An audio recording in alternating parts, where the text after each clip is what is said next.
वैसे 2007 में supreme court ने उसको जैन मंदिर डिक्लेयर कर रखा है, लेकिन है ही वो दोनों तरफ दिगंबर मूर्तियां हैं, भगवान खुद दिगंबर दिगंबर हैं। श्वेतांबर नहीं कह रखा है। इसके लिए वेरी बिगिनिंग से वापस केस लड़ी आप जो तो भी है तो उसमें तो दिगंबर जैन मंदिर ही है। लेकिन करेंगे क्या, आपस में इसी तरह से पैदा होते हैं, आपस में विद्वेष, दूरियां, कब्जे। ओम। बादाम के, सोने के आदि इस्तेमाल करते हैं तो चढ़ाई हुई वस्तु को वापस साथ में ले जाना चाहिए, उचित है क्या? नहीं, जब आपने चढ़ा दिया तो चढ़ा दिया, लेकिन रोज रोज वही चढ़ाना चाहते हो फिर आपकी मर्जी। ओम। हाँ, और किसी का प्रश्न?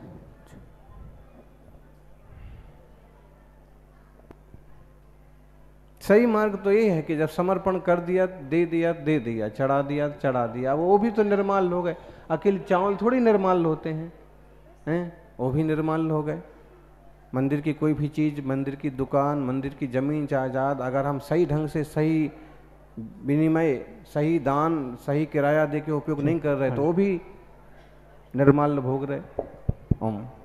नमोस्तु आचार्य जी, मेरी जिज्ञासा ये है कि पार्षद भगवान का भी मोक्ष चलाना गाता है और महावीर भगवान का भी मोक्ष चलाना गाता है।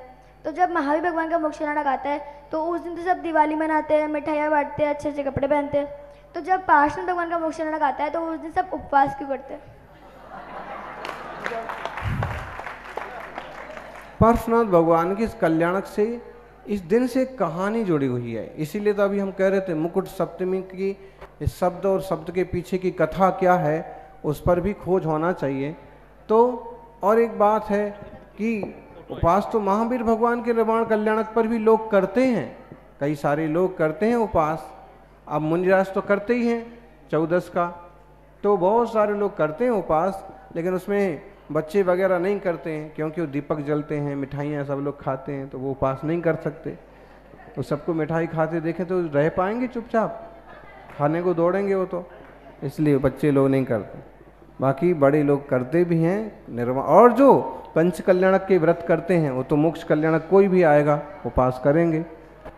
तो आप लोग कर रहे हो मुकुट सप्तमी का, ये बहुत अच्छा है। मुकुट सप्तमी का उपवास किस किस का है? जिस जिसका उपवास है दोनों हाथ ऐसे करो ऊपर, मुकुट सप्तमी वाले। बस सुबह तो बहुत सारे थे, क्या पारना हो गया कुछ लोगों का? तो ठीक है, अच्छा आशीर्वाद सबको। सवेरे सूरज उगते ही और आप लोग ओम। नमोस्तु महाराज, नमोस्तु।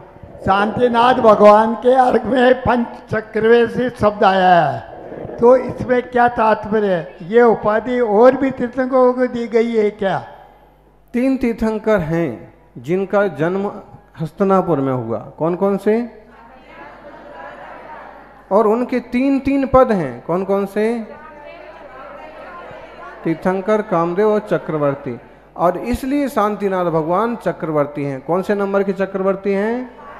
और कुंथुनाथ 6ठे नंबर के, और अरहनाथ 7वें नंबर के चक्रवर्ती, इसलिए उनको पंचम चक्रेश्वर कहते हैं। आप अगर चक्रवर्ती बनोगे तो आपको भी उपाधि लग जाएगी। ओम। नमोस्तु आचार्य जी, नमोस्तु आचार्य जी। आचार्य जी, सम्मेद शिखर जी में हम वंदना करने जाते हैं, वहाँ पे अपन चरण चिन्ह पे सब वो सर झुकाते हैं। अदर कास्ट भी जो अशुद्ध कपड़ों में होती है वो भी सर झुकाते हैं और वो चरण चिन्ह को छूते हैं। ऐसी कोई व्यवस्था हो कि अपने वहाँ पे बाहर से दर्शन करें, क्योंकि वो तो कण कण पूजनीय है आचार्य श्री। तो ये तुम तो ये प्रार्थना करो कि तुम्हें दर्शन होते रहें, यही बहुत बड़ी बात है। और व्यवस्थाएं तो छोड़ो, तुम्हारे नेताओं को, समाज के मुखियाओं को बोलो कि दर्शन ही सबको अच्छे से होते रहें हमेशा, यही बहुत बड़ी बात है। और वो लोग वहाँ जाके अभक्ष ना सेवन करें, ये भी बड़ी बात है। बाकी ये छू लिया कि दर्शन कर लिए, इस पर तो अभी आप विकल्प छोड़ ही दो, क्योंकि शुद्ध कपड़े में ही छूना चाहिए, बात सब ठीक है, लेकिन जिस तरह की स्थितियां हैं उसमें बड़ा विवेक से और संभल के चलने की ज़रूरत है। ओम। आचार्य श्री को नमस्तु। हम सभी सामान्य श्रावकों को, उन श्रावकों के प्रति क्या कर्म कर्तव्य है या क्या भावना बनानी चाहिए जो तन मन धन से समाज के प्रति, धर्म के प्रति, मुनि संघों के प्रति तन मन धन से समर्पित रहते हैं, और वह मुनिराज जी उन श्रावकों के प्रति भी क्या कर्तव्य हमारे सामान्य नागरिकों का कि जो समाज में, धर्म में और मुनि संघों को हमेशा अपने कार्य से विभक्ति का काम करते हैं। नमस्ते। देखो, वे सौभाग्यशाली लोग हैं जिनकी देवशास्त्र गुरु में पक्की आस्था है और निरंतर काम करते रहते हैं, भाग दौड़ करते रहते हैं। अब यहाँ भी आप देख रहे होंगे बहुत सारे हैं कार्यकर्ता, लेकिन 2-4 लोग ऐसे हैं कि सुबह से चालू होते हैं, शाम को 10 बजे तक चलते ही रहते हैं। अब एक दिन हमको कोई कहने लगे, महाराज यहाँ के कोई श्रावक आए, कहने लगे आज इसका जन्म दिवस है। योग संयोग हमारा मौन नहीं था, तो हमने कहा कि इसका जन्म दिवस है तो यही बात तुम हमको बताने की बजाय विनोद जी को बताओ। वो बोले अगर विनोद जी को बताएंगे तो नाम ही लिख देंगे, तो हमको बताने से क्या फायदा।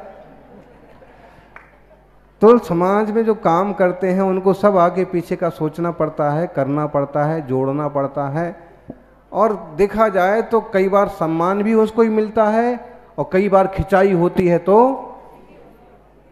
अब इतनी क्षमता किसी में हो तो समाज में आगे आगे चले और निष्ठा से काम करे। कुछ लोग होते हैं कि बैठ तो जाते हैं लेकिन करते धरते कुछ नहीं है, फोटो खिंचाते वक्त आ जाते हैं। लेकिन आप यहाँ देख रहे हैं कई कार्यकर्ता हैं कि निरंतर काम से काम,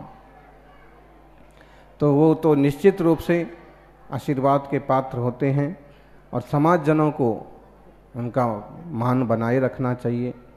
और ऐसे में जो लोग खींचतान करते हैं, कई बार अच्छे कार्यकर्ताओं की खिंचाई करते रहते हैं, निंदा करते रहते हैं, उस चीज़ से बाज आना चाहिए कि वो समय दे रहा है, काम कर रहा है, निस्वार्थ रूप से कर रहा है, कुछ ले रहा हो, कुछ उसमें से काट लेता हो, ऐसा कुछ हो तो आप भले, तो बिना मतलब के अच्छे कार्यकर्ताओं की, देवशास्त्र गुरु की निंदा तौहीनी नहीं करना चाहिए। ये तो सामान्य सी बात है।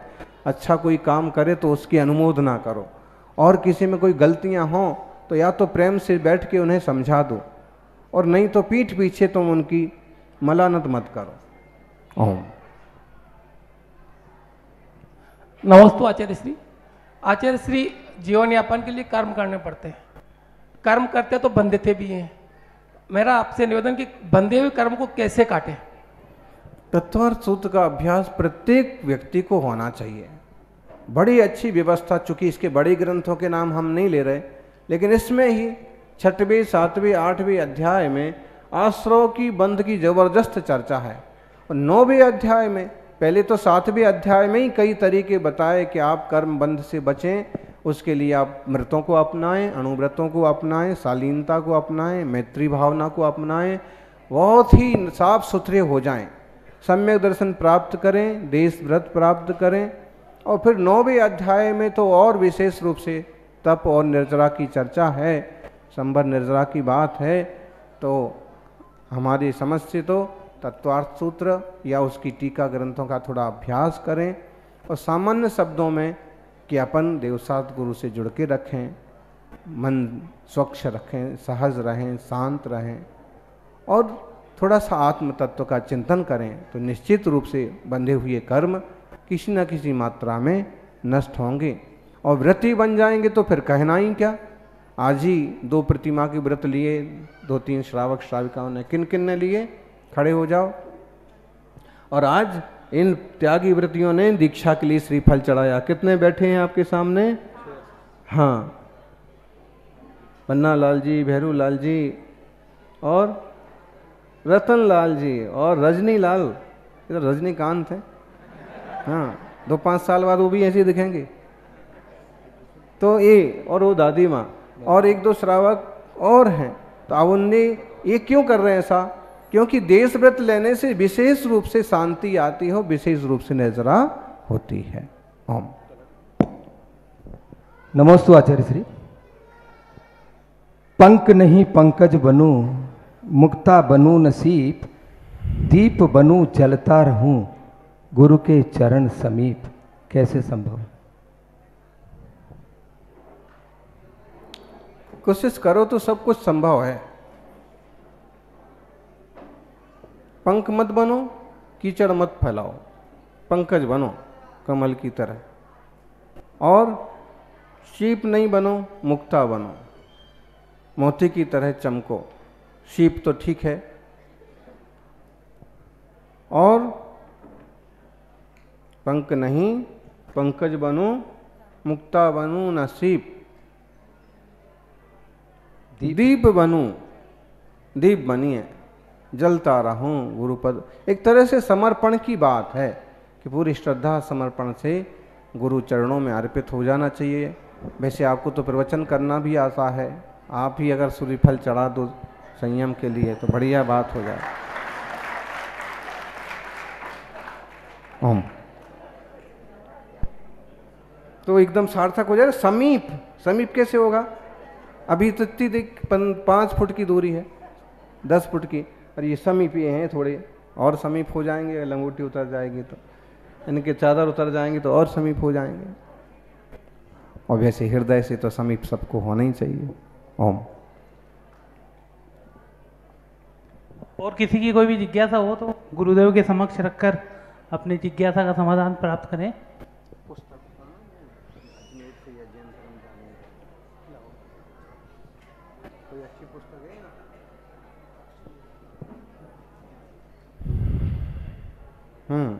सबकी शंका समाप्त हो गई। अब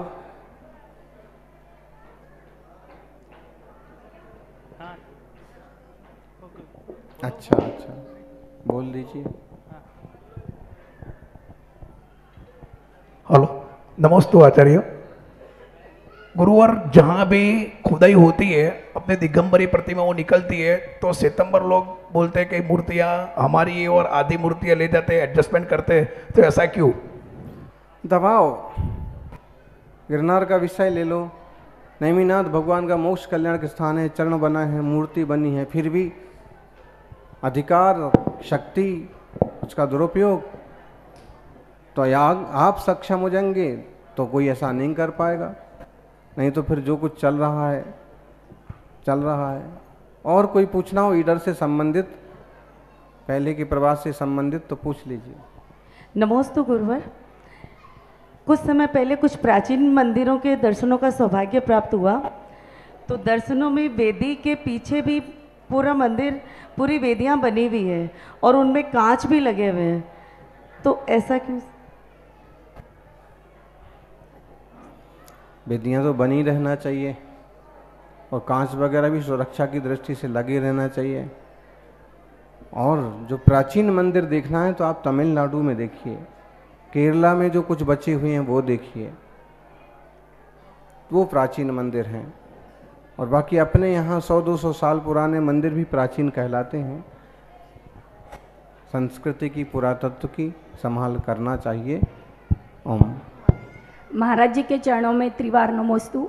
महाराज जी, मेरी यह एक जिज्ञासा है कि महाराज जी लोगों का गुणस्थान तो 6वां और 7वां रहता है, प्रमत्त विरत और अप्रमत्त विरत, तो उसमें फिर संज्ञा 4 होती है, तो आहार संज्ञा का उसमें समावेश क्यों नहीं है?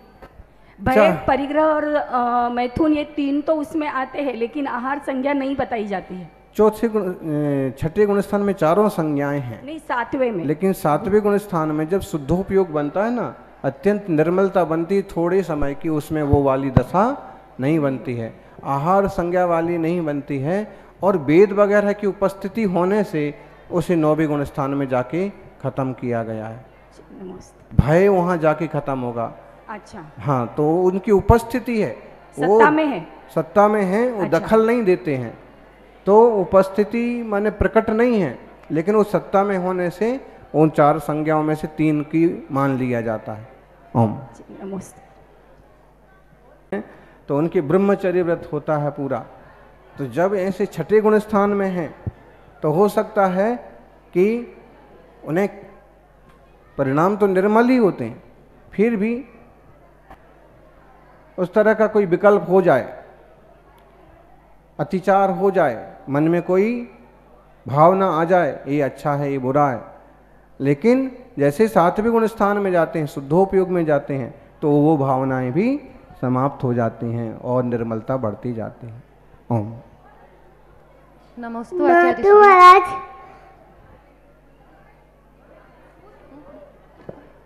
महाराज जी मैं जल्दी सो जाता हूँ तो नमोतार और त्याग लेना भूल जाता हूँ, इतने मुझे पाप पड़ता है। महाराज जी मैं जल्दी सो जाता हूँ तो नमोकार नहीं बोलता हूँ, त्याग नहीं करता हूँ, पाप लगेगा क्या मेरे को? नहीं नहीं, बढ़िया काम है। दादा दादी की फिजूल की बातें सुनने से अच्छा जल्दी सो जाओ। नमस्ते आचार्य श्री। आचार्य श्री, अपराध और पाप में क्या अंतर होता है? अपराध और पाप में, अपराध तो देखो आराधनाओं में भी होता है। आप कोई व्रत पालते हैं और उसमें दोष लगा, आप साधना कर रहे हैं और उसमें कोई कमी आई, तो वही एक तरह से अपराध है। राध शब्द संस्कृत का एक विशिष्ट शब्द है और राधा शब्द भारतीय संस्कृति का एक प्रसिद्ध शब्द है। राधा का मतलब क्या होता है? राधा का मतलब क्या होता है जी? बहुत फेमस है, राधा कृष्ण, जय राधा कृष्ण, राधे राधे कहने वाले बहुत मिलेंगे, लेकिन राधा का मतलब क्या होता है? एक्चुअल अर्थ क्या होता है उसका?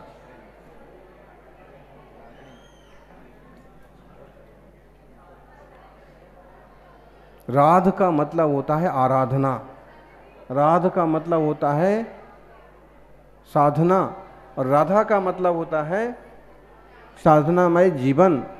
अब एक सामान्य अर्थ हो गया। दूसरा अर्थ, एक शब्द है धारा, और धारा का उल्टा होता है राधा। धारा का मतलब होता है गंगा जैसे बहती है तो बहती चली जाए, और राधा का मतलब होता है विपरीत दिशा में। अगर हम देखें तो राधा का जो कैरेक्टर है तो दुनिया से विपरीत दिशा में है। ऐसे ही राध और अपराध, आपकी आराधना में, आपकी साधना में कहीं कोई व्यत्यय हुआ तो अपराध हुआ।